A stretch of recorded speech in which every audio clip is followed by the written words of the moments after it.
Oi, eu sou a Cristina Grêmio, colunista da Gazeta do Povo, e hoje vou falar sobre educação, especificamente sobre a capacidade de leitura das crianças brasileiras.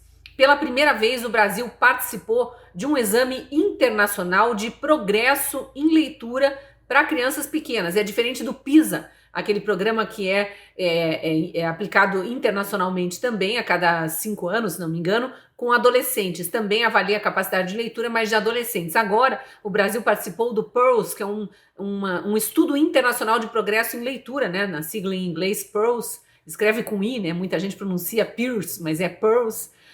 E, infelizmente, os resultados não são bons. Obviamente, educação depende de uma série contínua de políticas públicas para apresentar algum progresso, e esse exame foi aplicado no meio da pandemia, quando o Brasil era o campeão mundial de lockdown escolar. Infelizmente, mais esse recorde a gente acumula. Mas o bom é que no governo Bolsonaro, finalmente o Brasil se dispôs a participar desse exame, e agora o Brasil tem um parâmetro que pode direcionar políticas públicas se o atual governo tiver interesse em melhorar a educação brasileira de fato.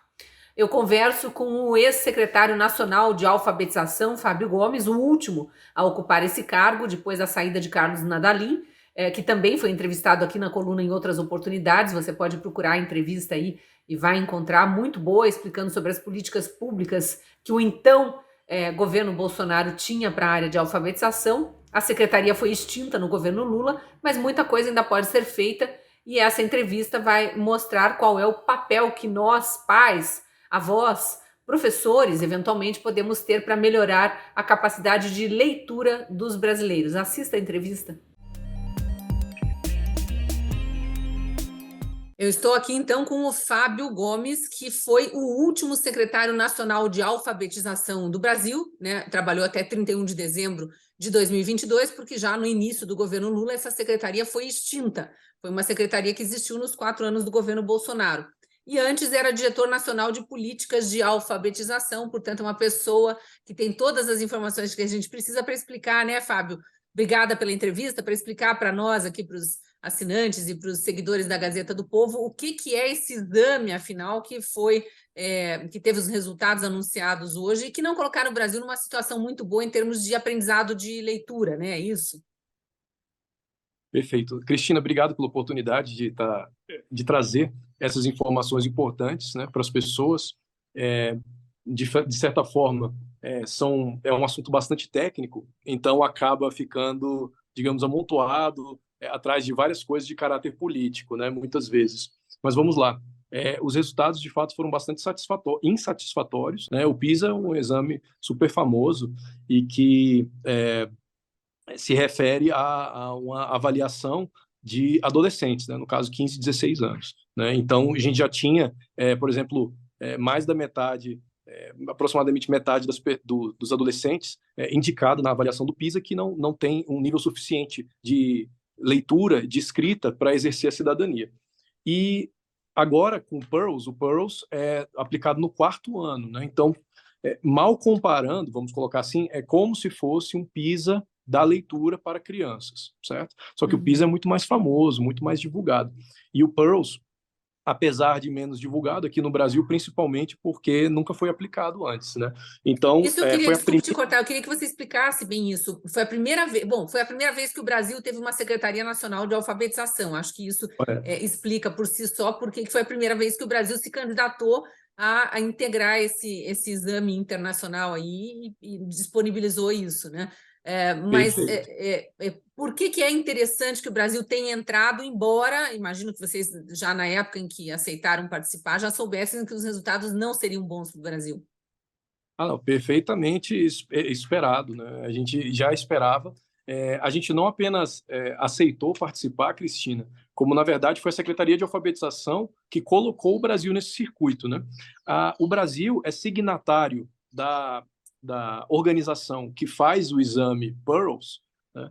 Que uma tradução seria o Estudo do Progresso Internacional de Literacia de Leitura, né? Então, o Brasil já fazia parte dessa organização desde os anos 90. E o exame acontece periodicamente. né? E nunca, décadas, né? O Brasil nunca participou. Então, esse foi o primeiro ato da nossa gestão, na verdade, foi colocar. E respondendo sua pergunta, por que é importante? Porque agora existe uma régua, um comparativo internacional, né, que consegue situar o Brasil em relação aos resultados de outros países. Isso é uma coisa que não tinha, porque a gente tinha exames, não desmerecendo os exames nacionais, mas assim, tinha, por exemplo, o SAEB, né, que é o Sistema de Avaliação da Educação Básica, isso existia e existe, porém não tem comparativo internacional. Então, agora, pela primeira vez, nós temos comparativo internacional e a gente pode direcionar a política pública, né, para a melhoria efetiva da alfabetização, mais ainda, mais do que a gente já fez desde 2019, né? Uhum. Eu estou com a tabelinha, até a gente vai jogar na tela aí. Eu contei aqui, são 43 países, parece. O Brasil ficou em 39. 43 países, o Brasil ficou em 39. Então, realmente, a posição foi muito ruim, embora seja um número pequeno de países, comparado, por exemplo, àqueles que fazem o PISA, né? O PISA sempre tem uma quantidade muito maior de estudantes e de países participando, e você bem explicou que o PISA se aplica para alunos mais velhos, né? Adolescentes, já. Exato. Se não me engano, O PISA pega o final do ensino fundamental.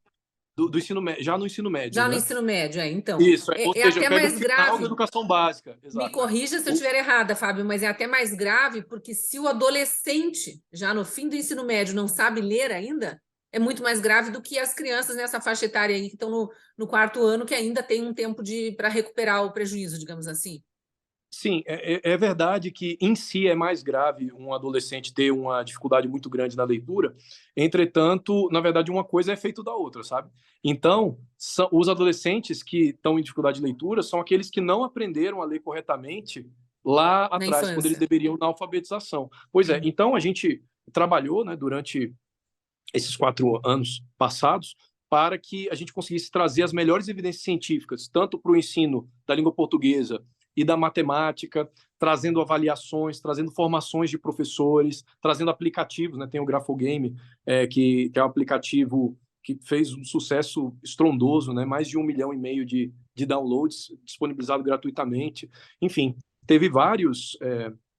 foi um cardápio de ações que foram elaboradas e disponibilizadas para estados e municípios e também para as famílias brasileiras, né? Muitas delas, os pais mesmo, usaram, principalmente que foi o período do isolamento, né? Da pandemia, né? Os lockdowns Exato, escolares exato. também.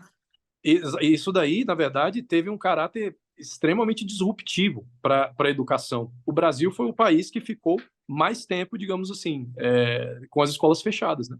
No final, se você fizer a conta líquida, o Brasil ficou mais tempo. Então, o impacto, não há programa que resolva isso, sabe? A Então, gente é claro. teve, na época eu fiz entrevista com o então secretário Carlos Nadalim, aliás, tem 2 entrevistas com ele, uma especificamente falando sobre as políticas públicas que vocês desenvolviam na secretaria, realmente um trabalho fenomenal. Ele trouxe, eu lembro na época, quem quiser depois conferir, está aqui na playlist falando abertamente, entrevistas aqui no YouTube da Gazeta do Povo. Quem está assistindo pela Gazeta também encontra nas minhas colunas, nos arquivos das minhas colunas, mas ele dizia, por exemplo, que apesar da pandemia, o Brasil conseguiu, e isso foi provado com pesquisas, com dados estatísticos, reduzir em média de 3 anos para uma criança aprender a ler, né, se alfabetizar, para 6 meses, graças a esses projetos que vocês implantaram e disponibilizaram gratuitamente, e treinamento de professores e tudo mais, que foi um pacote de projetos, né? Sim, inclusive quero mandar um abraço, né, pro Carlos Nadalim, que foi o meu chefe por muito tempo, depois ele saiu, eu fiquei no lugar dele, né, mas a gente teve uma parceria muito boa na Secretaria de Alfabetização, todo mundo que trabalhou na Secretaria de Alfabetização queria mandar um abraço também. Sobre essa questão específica, realmente, alguns municípios conseguiram, mas aí tem que aplicar, né, tem que aplicar o programa. Alguns municípios a gente tem uns estudos de caso interessantíssimos em que professoras que estavam há mais de 20 anos em sala de aula falaram justamente isso, né? Que demoravam muito mais para alfabetizar, agora, em 6 meses, mesmo durante o período de pandemia, estavam conseguindo alfabetizar. Em relação, inclusive, a resultados, é interessante, de novo, né? A gente fez o programa Tempo de Aprender, a gente tinha alguns programas diferentes, né? O programa Tempo de Aprender era para alfabetização escolar, então focava nos aplicativos, na formação para professor, formação para diretores, também avaliações. A gente fez um negócio muito legal, e que eram as avaliações que a gente colocava no sistema. Então o professor podia imprimir uma avaliação, aplicar com o aluno e colocar no sistema, e o sistema já dava um retorno, que a gente chama de devolutiva na educação, já dava um retorno dizendo quais eram as dificuldades do aluno. Isso tudo, claro, né, baseado em experiências exitosas e na ciência cognitiva da leitura, principalmente em relação a resultados que Portugal teve há um bom tempo, Reino Unido. O PEARLS, inclusive, Cristina, o PEARLS normalmente os países que aplicam o o PEARLS é PEARLS, essa prova, né? essa prova que saiu o resultado, né, recentemente. Muitos países que tiveram um salto de qualidade enorme na qualidade da alfabetização, da educação, foi aplicando primeiro o PEARLS, vendo quais eram as fraquezas e corrigindo, né, os problemas. Então, é claro, né, a gente tem que ver se o Brasil vai ser capaz agora de utilizar estes resultados e não ficar teimando em coisas que não funcionam, né? Mas ir realmente para as coisas que funcionam para melhorar, né? Porque, no fim das contas, isso faz diferença para as crianças e para as famílias delas, né? Pois é, infelizmente, a entrevista não é para isso, mas a gente precisa falar, infelizmente, o governo atual é o governo de ruptura e de voltar atrás e desfazer tudo que foi feito no último governo por intrigas políticas e questões ideológicas. Tanto que, no primeiro dia de governo Lula, a Secretaria Nacional de Alfabetização foi extinta. Eu não sei o quanto vocês têm acompanhado, o contato que vocês continuam tendo com professores, diretores de escola, enfim, se os programas ainda estão disponíveis e seguem sendo aplicados, até para a gente poder pensar aqui no futuro o que deve ser feito a partir dessa constatação de que o Brasil não está nada bem também na questão de leitura para crianças pequenas. Sim. Os programas, até onde nós conseguimos avaliar, as coisas seguem online, né? Só que sem porque assim, a gente tinha diversas reuniões com as redes municipais, com diretores de escolas. Então, assim, se não tem um incentivo do governo federal de realmente estar conversando sempre com os municípios, com os estados, vendo quais são os resultados, melhorando constantemente os materiais, né? Acaba ficando lá, né? É uma coisa que está na internet, mas que, enfim, às vezes acaba não tendo tanta efetividade só de estar na internet, né? Inclusive, você falou, né, que a Secretaria de Alfabetização realmente, o decreto, digamos assim, que extingue a Secretaria de Alfabetização saiu bem no início mesmo do ano, né? Tem um período, ficou com um período de vacatio legis, né, que a gente chama, que é quando demora um tempo para o decreto ou a lei entrar na vigência plena. Então demorou um pouquinho mais, mas efetivamente a Secretaria de Alfabetização não existia mais, né? A partir de 2023, infelizmente, né? Porque era um núcleo de ação muito interessante, né? Com profissionais muito capacitados, que realmente a gente trabalhava só nisso mesmo, né? Com esse objetivo. Então acaba tirando o foco, né, da alfabetização, que é algo bastante importante. E uma outra observação, que realmente nós fizemos parte nós fomos, né, a única administração, né, que realmente se preocupou em fazer algo que fosse mensurável objetivamente. E a gente colocando, digamos, isso é uma coisa bem, a gente pode até dizer, entre aspas, arriscada. Não é? A gente acredita muito nos programas, nas ações que a gente fez, mas ao mesmo tempo foi feito durante um período de isolamento social, em que as escolas estavam fechadas. Então, mesmo assim, a gente fez um estudo científico, né, com o CAED, que é uma instituição de avaliação educacional da Universidade Federal de Juiz de Fora. Eles são, em relação à avaliação educacional, pelo menos na nossa avaliação, eles são os melhores no Brasil hoje, né? E a gente fez um estudo para ver qual foi o impacto do programa Tempo de Aprender, né? E eu vou ler algumas coisas aqui. A gente tem eu vou mostrar aqui, a gente tem um relatório de programas e ações da Secretaria de Alfabetização, né, gestão 2019-2022. Então é um documento bastante completo, bastante extenso. E eu estou na parte aqui de resultados agregados do programa Tempo de Aprender. Isso daqui, na verdade, é uma nota técnica, né, que foi escrita e está muito detalhado, com todos os detalhes de orçamento, de resultados. E aqui, uma criança de escola vulnerável né? Ou seja, vulnerabilidade social, né? Uhum. Uma criança de escola vulnerável que passou pela intervenção do programa Tempo de Aprender tem 22% a mais de chances de ser leitor iniciante ou leitor fluente, se comparado ao grupo controle, que foi o grupo que não aplicou o Tempo de Aprender, né? E Uhum. nas escolas não vulneráveis, a diferença é de 27%. 27% a mais de chance de ser um leitor, né? Então, Uhum. acho que isso é um impacto muito relevante para um programa que foi aplicado durante o período de isolamento social mesmo, Uhum. né? Em que as pessoas não podiam abrir as escolas, né? E voltando aqui ao PIRLS, né, que é a prova, essa prova que o Brasil agora está finalmente inserido. Ele é aplicado todo ano, igual o PISA? Aliás, o PISA não é todo ano, Não né? é assim, não é assim como o PISA tem uma periodicidade, né? Uhum. Então a cada 4, 5 anos, né? A depender do ciclo, porque na verdade agora por conta Pandemia? da pandemia que teve um atraso, sim. Uhum. Mas então é uma avaliação periódica, assim como o PISA, né? Só que o PISA é feito pela OCDE, né? Assim. Então e o PEARLS é feito pela IEA. Imagine assim, o Brasil fazendo parte, vamos supor, fazendo parte da OCDE e não aplicar o PISA, entende? Era a mesma coisa. O Brasil Uhum. fazia parte, faz ainda parte da IEA e não aplicava o PEARLS, por E a razão IEA nenhuma. é o quê? É uma instituição internacional? É uma instituição internacional de estudo de avaliação educacional, que fica na Holanda. Na Holanda. É, isso. E Uhum. outra coisa, tem uma outra coisa que a gente fez, só que não apareceu o resultado ainda, porque isso é até engraçado. O Pearls, a adesão ao Pearls, assim, para a gente conseguir aderir ao Pearls, a Secretaria de Alfabetização teve que articular muito, né, com a Secretaria Executiva do MEC, com o INEP, né, o INEP é Uhum. o responsável pela Para aplicar. operacionalização da Uhum. ação. Exato, exato.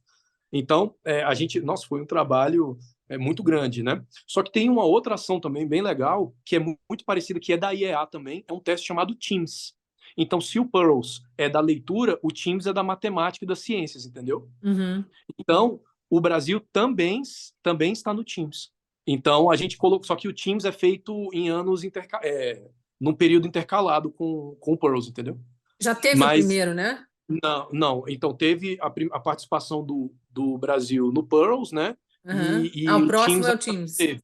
O próximo é o Entendi. Teams. Então, assim, o Brasil já está nisso, né? Então, também foi um trabalho da Secretaria de Alfabetização, porque se não fosse, não teria. Ou seja, seria mais um ciclo, né? Mais vários anos sem a gente poder ter um comparativo de onde as nossas crianças estão com mais dificuldade, né? Na leitura, E na de qualquer matemática. forma, Fábio, mesmo que não haja um esforço do atual Ministério da Educação para colocar isso adiante, porque a gente sabe que existe essa norma já dita a quatro ventos pelo atual governo de que vão interromper tudo que vinha que foi aplicado a partir do governo passado e colocar novas políticas, de qualquer forma, eles passam a ter dados comparativos e conseguem ter um direcionamento melhor, caso queiram, para que a alfabetização de crianças melhore, né? Que nos próximos exames desses aqui a gente tenha já uma colocação melhor do Brasil, um resultado melhor.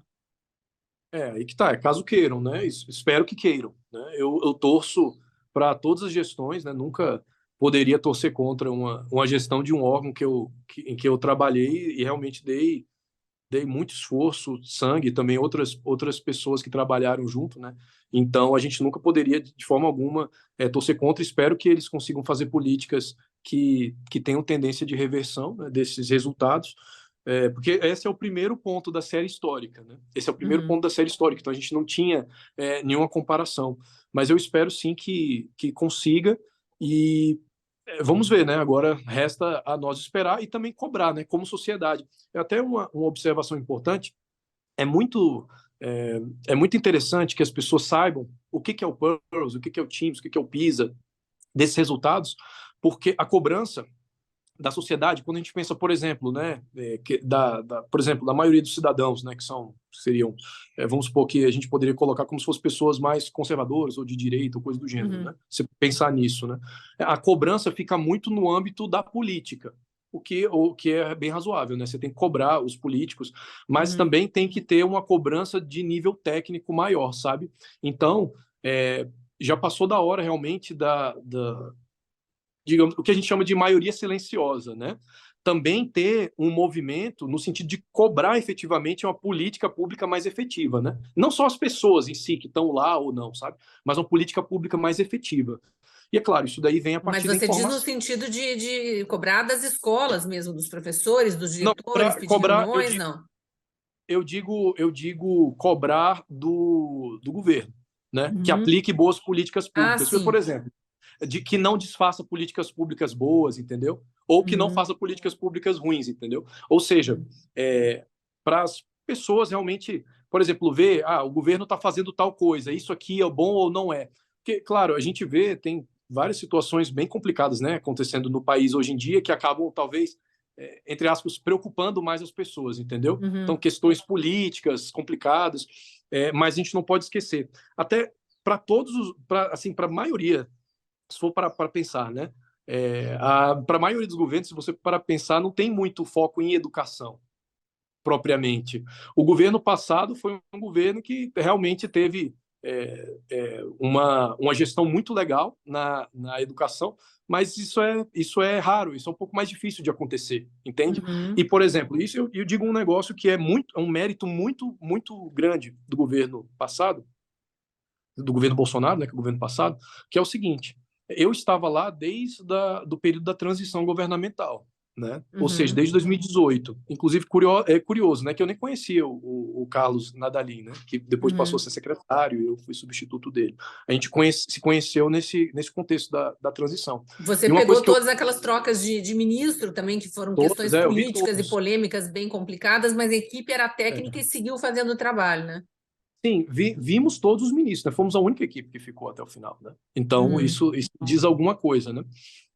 Mas uma coisa que eu vejo em relação ao governo, o mérito do governo, e aí eu estou falando um mérito político, entendeu? É Uhum. que a escolha dos ministros, né, foi realmente, eu vi lá no começo, na transição, que realmente o governo federal, o presidente, né, o Bolsonaro, ele queria colocar alguém para resolver problemas da educação, entendeu? Essa era a intenção. Nunca Uhum. teve esse negócio de loteamento, entende? Assim, passar uma área para tal partido, outra área para tal sindicato, outra área para Uhum. representante de É por tal isso que a gente categoria. viu a equipe técnica seguindo, apesar das trocas de ministro, por questões polêmicas e bem políticas ali envolvendo cada um dos que passaram por lá, né? Para encerrar, então, só para ficar mais claro para quem está nos assistindo e eventualmente pai, mãe, avó de criança em fase de alfabetização, o que que você recomendaria, né? Especialmente para quem olha para esse número, pô, de 43 países, o Brasil ficou em 39º em termos de Uhum. capacidade mesmo de aprendizado da leitura, né? O que que nós podemos fazer para talvez melhorar a qualidade da alfabetização da criança que nós temos na família? E, claro, Ok, a interação com a escola também muito importante, mas que recado você perfeito, daria? perfeito. Então, isso varia muito, né? Da situação do pai, da situação da escola. Tem escolas que são muito melhores do que outras escolas, né? Mas, de forma geral, para um pai, a coisa mais importante é ler com o próprio filho, na medida em que for possível, do seu tempo, né? Guarde um bom tempo do seu dia para estar com seu filho, brincar com ele. Isso, além de desenvolver laços emocionais mais fortes, confiança, isso vai afastar seu filho de muitos outros problemas depois que ele pode enfrentar na adolescência, coisa do gênero, né? Mas o pai realmente cobrar bastante questão de dever de casa, ler bastante com o filho, né? E estar principalmente ligado nos resultados do filho, sabe?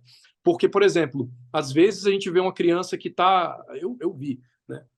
Crianças que estavam, por exemplo, no sexto, sétimo ano e ela não sabe ler bem. Então, isso não estou colocando que isso é culpa do pai ou da mãe, Uhum. né? Isso é culpa da escola mesmo, né? Mas se o pai percebe esse tipo de coisa, então tem que correr atrás no sentido, tem muito material disponível, inclusive os materiais que foram disponibilizados por nós, né, Uhum. No site do nos MEC. últimos anos são muito úteis, são muito Uhum. úteis para a questão da leitura, né? Então é importante que o pai seja muito vigilante em relação aos resultados do filho, que gaste tempo com o filho mesmo, tem que gastar tempo, gastar lendo, gastar brincando, né? Uhum. Fazendo perguntas, ensinando coisas, dando exemplo. O exemplo fala mais do que fala mais alto do que qualquer palavra, né? E é isso. Isso. Essa é a minha recomendação. E em relação à política como todo, ficar vigilante, né? Ver observar as coisas que estão acontecendo na política. É muito importante isso também. Se manifestar enquanto tivermos voz, né? Que esse é um outro problema também, estão tentando tirar a voz do brasileiro, a liberdade de expressão. Fábio, muito obrigado pela entrevista, obrigado por disponibilizar um espaço na tua agenda para conversar aqui com os nossos assinantes, com os nossos seguidores, e a janela fica aberta para quando tiver novidades nessa área, queremos ouvir. Ótimo, muito obrigado pela oportunidade de estar aqui, viu, Cristina? E eu fico à disposição. Obrigado a todos também que nos acompanharam. Agradeço também a você que assistiu a entrevista até aqui, especialmente aos assinantes, porque são os assinantes do jornal Gazeta do Povo que mantêm a equipe trabalhando, mantém a produção de programas como este e tantos outros conteúdos que são produzidos e disponibilizados para o público em geral. Quem é assinante tem acesso a muito material exclusivo produzido por mais de 40 colunistas. Eu sou um deles. Então eu te convido a entrar para a nossa comunidade de assinantes. Se você apontar a câmera do celular para o QR Code da tela, caso esteja assistindo esse vídeo no computador, ou clicar no link que está na descrição do vídeo, se estiver assistindo pelo celular, você vai conhecer as nossas promoções, vai ver que por um preço muito baixinho, você ajuda a patrocinar um jornalismo único no Brasil, preocupado com o progresso dos brasileiros e apegado à verdade acima de tudo, coisa rara na imprensa hoje, né?